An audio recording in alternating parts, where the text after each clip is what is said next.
নিয়ন্ত্রণে আমি মোহাম্মদ রকিবুল হাসান, উপজেলা নির্বাহী অফিসার, রানীশঙ্কর ঠাকুরগাঁও, কাতিহার আরবিবি ইট ভাটা এলাকা ও এর আশেপাশে ফৌজদারি কার্যবিধি 144 ধারা জারি করলাম।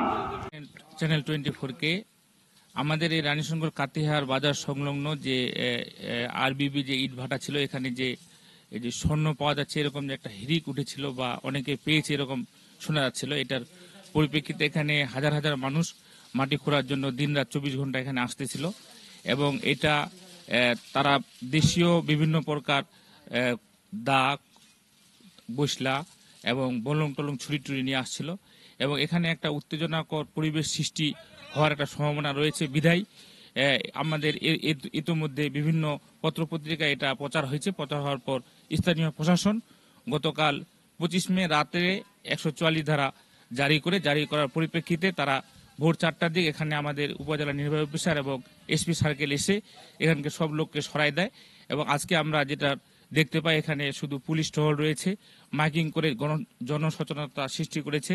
পাশাপাশি এখন আর কোনো এখানে লোক নেই। আসলে এটি প্রশাসন একটা খুব ভালো কাজ করেছে, না হলে এখানে অনেক মানুষের ভিড়ে এখানে একটা সহিংসতার সম্ভাবনা রয়েছিল, যেটা আর নেই।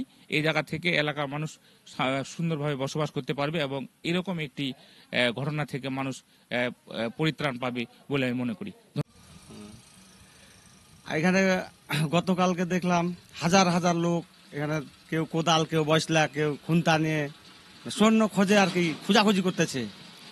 খুব ভয়াবহ একটা দৃষ্টি আকর্ষণ করছিল। তা আজকে দেখি যে কেউ নাই আর কি, আজকে একবারে ফাঁকা। তো শুনলাম যে রাত্রে